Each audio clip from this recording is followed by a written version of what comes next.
मोहन राकेश का एक बहुत चर्चित एकांकी नाटक बहुत बड़ा सवाल। मोहन राकेश का नाम आधुनिक हिंदी के साहित्यकारों में अग्रगण्य है। अपनी नई जीवन दृष्टि तथा नई रंग चेतना से उन्होंने हिंदी नाटक को एक नई दिशा दी है। इनका वास्तविक नाम मदन मोहन गुगलानी था। इन्होंने अपने साहित्यिक जीवन का आरंभ काव्य रचना से किया और कहानी, उपन्यास, नाटक तथा निबंध के क्षेत्र में भी योगदान दिया है, परंतु इनका प्रमुख योगदान कथा तथा नाटक साहित्य में है। बहुत बड़ा सवाल यह एक व्यंग्य प्रधान एकांकी है जिसमें 70 के दशक की सामाजिक स्थिति का चित्रण किया गया है, जहां काम की जगह केवल चर्चा होती थी और विचारों की जगह केवल आपसी बहस तथा झगड़े होते थे। मूल समस्या को सुलझाने के बजाय लोग अपनी भड़ास निकालते थे। तो इस तरह से यह एकांकी तत्कालीन स्थिति पर करारा व्यंग्य कसती है। एकांकी के पात्र इस तरह से हैं: शर्मा, सोसाइटी का सेक्रेटरी। सोसाइटी अर्थात low grade workers welfare society नाम की एक संस्था है, उसके सेक्रेटरी हैं शर्मा। गुरप्रीत, मनोरमा तथा संतोष, ये 3 महिलाएं सदस्य हैं। इनके अलावा दीनदयाल, रमेश, मोहन, प्रेम प्रकाश और सत्यपाल ये भी सदस्य हैं। राम भरोसे तथा श्याम भरोसे ये कर्मचारी चपरासी हैं।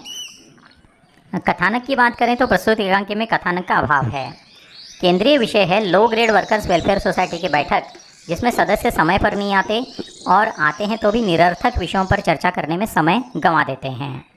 5:30 बजे का समय दिया गया है मीटिंग का, पर 6 बजे तक शर्मा अर्थात सेक्रेटरी तथा चपरासी राम भरोसे और श्याम भरोसे के अलावा कोई नहीं आता। 6 बजे के करीब मनोरमा, संतोष और गुरप्रीत इन 3 महिला सदस्यों का प्रवेश होता है। उसके बाद कपूर आता है और आते ही शर्मा का मजाक उड़ाने लगता है कि शर्मा 3 लेडीज़ से घिरा है। फिर अध्यक्ष जो अनुपस्थित है उसके बारे में भी भद्दी टिप्पणी करता है कि वह किसी महिला के साथ होगा। इनकी बातें चल रही हैं, इतने में अन्य सदस्य प्रेम प्रकाश, दीनदयाल तथा मोहन आ जाते हैं। मोहन कहता है कि हमारी पहचान के एक साहब हैं जो अपनी पत्नी को खुद सैर कराने नहीं ले जाते बल्कि दोस्तों को ले जाने देते हैं। तो इस तरह मीटिंग के विषय को छोड़कर अन्य विषयों पर जो गॉसिप चल रहा है उस पर गुरप्रीत नाराज़ी प्रकट करती है। तब सेक्रेटरी शर्मा भी चेतावनी देते हैं कि मुझे ऐसी बातचीत पर सख्त ऐतराज़ है, मैं चाहूँगा कि हम मीटिंग का वातावरण गंभीर रहने दें। इस पर मोहन गंभीर रहने की प्रतिज्ञा करता है। इतने में अन्य सदस्य रमेश और सत्यपाल भी आ जाते हैं। अध्यक्ष की अनुपस्थिति में कपूर को अध्यक्ष बनाकर मीटिंग आरंभ होती है, लेकिन भाइयों और बहनों इस संबोधन पर आपत्ति जताई जाती है, जिस पर लंबी बहस चलती है। फिर सेक्रेटरी शर्मा द्वारा कार्यवाही आरंभ होती है। शर्मा कहते हैं कि low grade workers welfare society की तरफ से हम सदस्यों के कल्याण की योजनाएं जैसे गृह निर्माण योजना आदि का प्रस्ताव सरकार के सामने रखेंगे और उस प्रस्ताव को मनवाने के लिए सरकार पर दबाव डालेंगे। लेकिन जब इस संदर्भ में लिखित प्रस्ताव पढ़ने की बात आती है और शर्मा फाइल खोलते हैं, तब देखते हैं कि उनके फाइल में उनके द्वारा बनाया गया जो ग्राफ्ट रखा था वो कहीं खो गया है। वे उसे ढूंढने लगते हैं।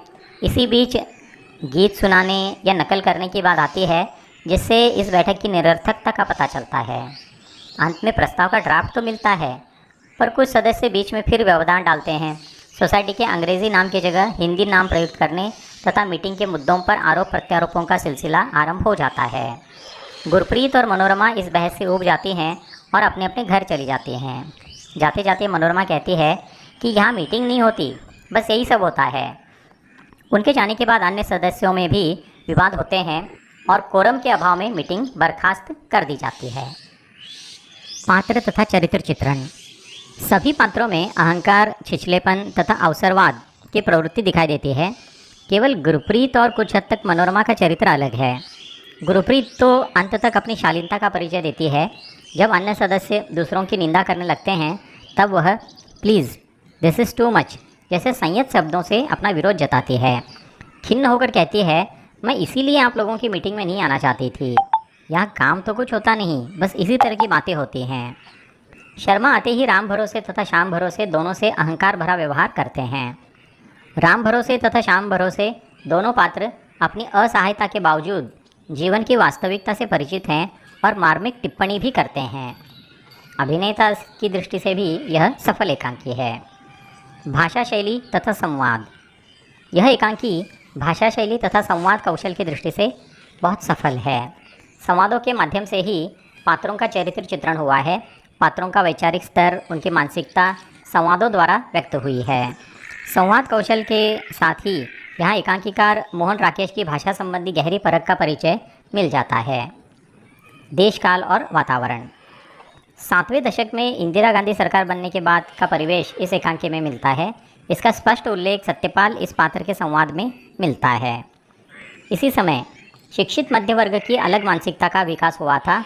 अमीर तथा गरीबी के बीच का यह वर्ग अन्य दोनों वर्गों से कटकर अलग हुआ। इसी वर्ग की मानसिकता का अर्थात मध्य वर्ग की मानसिकता का चित्रण इस एकांकी में किया गया है। उद्देश्य। लेखक ने 70 के दशक के निम्न वेतनभोगी कर्मचारियों की मनोवृत्ति का विश्लेषण किया है, जो आपस में ही लड़ते झगड़ते हैं, एकजुट होकर सामूहिक संघर्ष नहीं करते। अलगाव की भावना का चित्रण भी यहाँ किया गया है। सोसाइटी के सभी सदस्य एक दूसरे को अपना विरोधी मानते हैं।